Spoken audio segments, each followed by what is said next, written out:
Hello, everyone. I'm back. Sorry for the hiatus, everyone. Now, I'm not gonna lie, I've been gone for the past 2 months or so, mainly because I've been unable to give you guys a Tony Funkymentary. See, I'm rusty. Tony Funkymentary on King of Fighters. Now, despite me being a fan of the franchise and having played the franchise quite a bit, throughout my childhood. I'm not as well versed on fighting game terminology and just the nuances of the genre as I thought I was.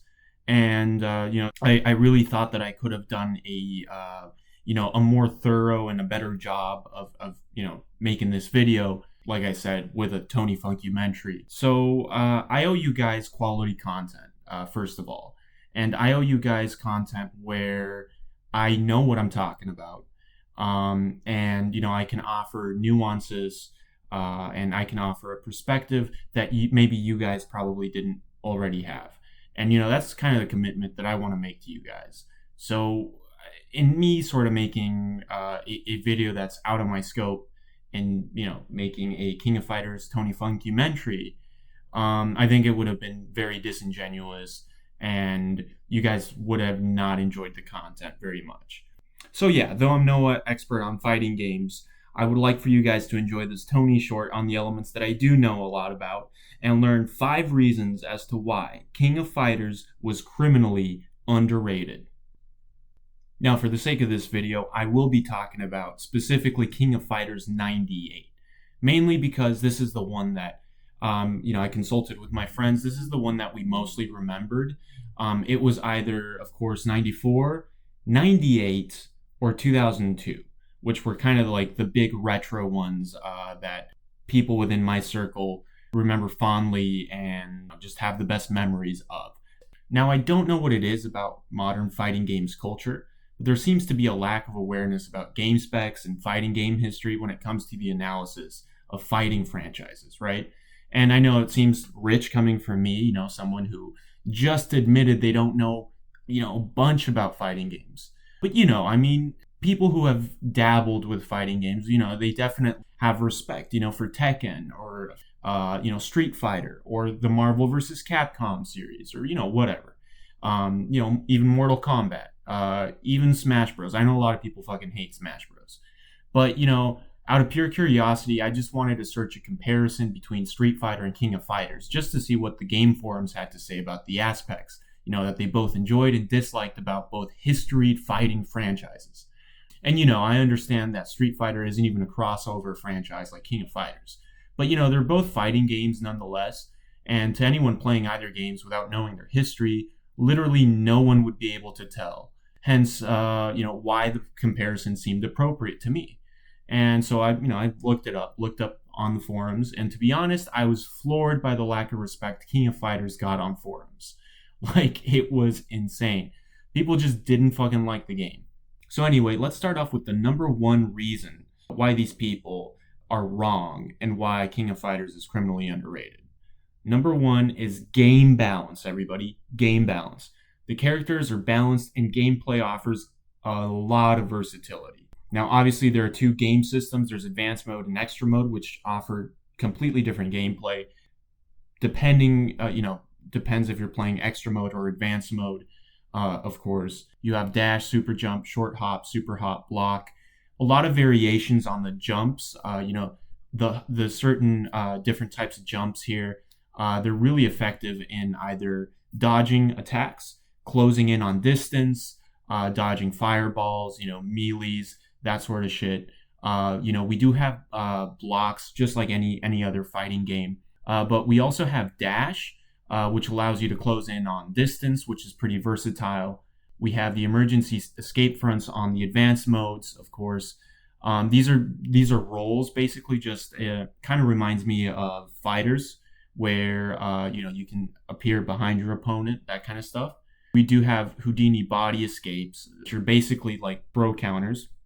When you start playing the game and you start using your roles or your emergency escape fronts, and you start exploring the different evasion techniques, you do realize that the game is actually pretty balanced. Which brings me to my next point here. it's actually difficult to do button mashing here because, I mean, there are so many ways that you can either predict what your opponent is going to do and dodge out of the way, or there's a lot of counters as well. So I think this game, in comparison to other games, makes it a lot more difficult to button mash and be successful doing so. Personally, I think, compared to like Marvel versus Capcom or something like that, for sure. Number 2. This one might be a little bit contentious, but hear me out here. I think this is a huge positive. It's the character teams. This encourages archetypes as well as unconventional strategies. Though this concept really isn't unique to King of Fighters, and though other franchises have mastered a tag team version of 3-man teams, King of Fighters has used this mechanic longer than it hasn't, and forces characters to identify the unique strengths and weaknesses of the roster in order to maximize their chances of winning. It even matters who you choose and in what order you pick your team when determining how much power stock meter you gain after a character dies.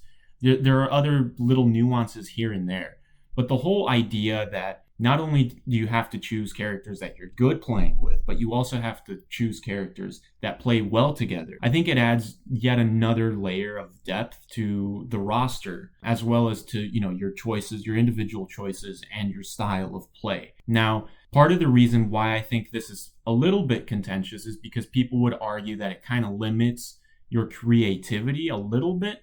But I would argue that there are so many different teams and there are certain disadvantages that you could be willing to take that certain advantages would make up for. There's so many of these little nuanced things that can help you. As you may or may not know, the effectiveness of these teams is determined by the sort of status called social relations. There are 3 different types of social relations: happy, neutral, and angry, and they are represented by a little smiley face or, neutral face or an angry face. If they're happy, the 2 characters have friendly terms, and 1 stock is awarded once the next character comes into play. If undefeated, they will always help in a backup attack. Basically, if it's neutral, the 2 characters, they may or may not help each other in a backup attack, and if they're angry, 1 stock is taken off instead of added once that character dies. There are a bunch of teams. There are official teams that are integrated. They're part of the game. The hero team, Fatal Fury team, which is a team from Fatal Fury. And there's a bunch. There's a bunch of different teams. There are also alternate teams. There are fan teams as well that kind of work together. So yeah, I mean, there's just so many different ways that you can build good teams. So you're not only just looking at individual character traits, you're also looking at the teams, and you're looking at which team is best for you. And again, like I said, I think that offers just a different sort of layer of creativity, especially when it comes to someone who's testing out different styles of gameplay.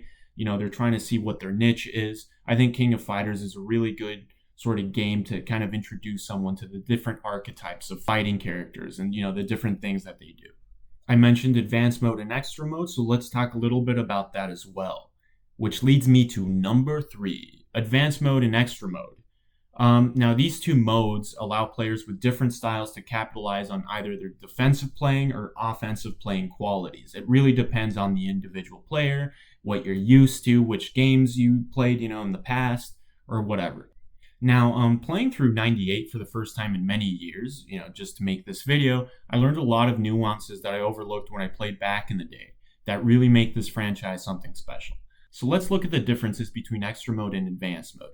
Advanced mode is the one that I typically go for to develop an aggressive strategy to be able to effectively evade attacks and counterattack. There's also a max mode integrated into advanced mode, which allows the character to momentarily take less damage as well as deal more damage.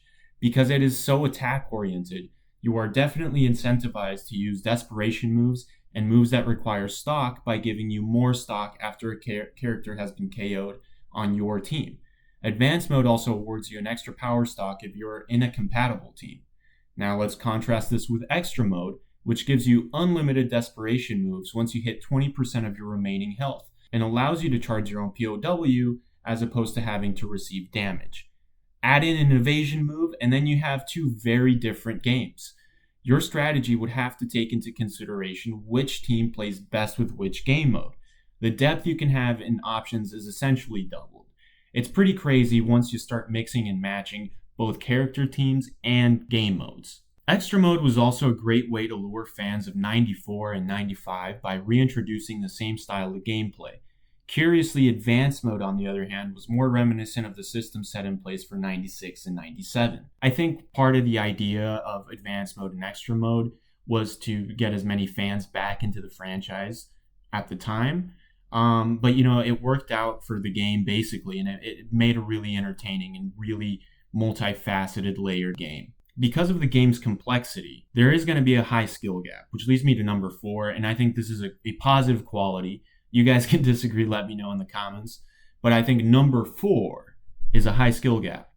The game encourages thought as opposed to quickness to react, and I did touch a little bit on this about how this game is very evasion and thought oriented. You have to think a lot about what you're doing, and maybe some people don't like high skill gaps. But me personally, I think it's a lot more satisfying to end your opponent, with a combo or just with, general really smart gameplay.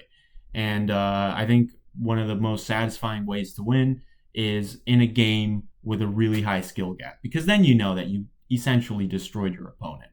And, if you've ever played this game against someone who knows a little bit more than you, you're fucked, right? Like, there's no way you're going to beat them. Even if the difference in skill, isn't that much.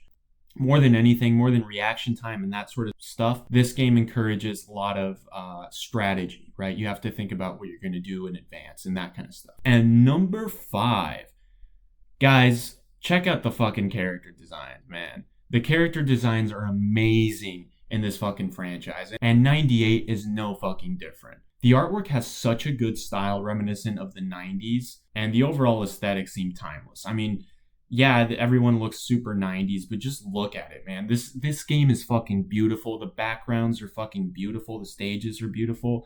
Everything is amazing. Also, look at those fucking swinging titties, dude. This is fucking 98. These are pixels we're talking about, And yet you get amazing artwork, you get amazing animation, for the time. I think they use 3D technology really well. And I think they know how to blend in the 3D with the 2D just to make a really good aesthetic. I mean, the promotional artwork is also really good. But, more importantly, the in-game artwork, I think it's really great. And I think it's almost timeless, if you will. I mean, obviously, you're going to see this and you're going to be like, hey, this artwork looks like Metal Slug or, something like that.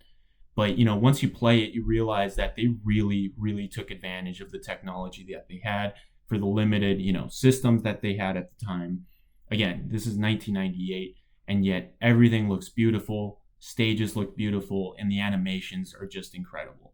It's just a really big testament to SNK and all the hard work they put in for 98, as well as the previous entries. King of Fighters has just a better aesthetic than Street Fighter. Street Fighter kind of looks a bit too Western, maybe. I don't know. But SNK definitely put a very anime twist to everything, and it just looks amazing. I love it. I don't know about you guys, but I fucking love this artwork. And I fucking love this fucking franchise. So anyway, guys, thank you for joining me on this Tony Short. Coming up, our next video is going to be why Dragon Ball GT was better than Z and Super Part 2. So don't miss it. That is coming up this week. I'd like to once again apologize for just taking so long to get this out.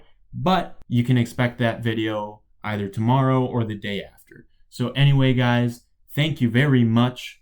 Thank you for joining me, and thank you for your patience. I'll see you down the road.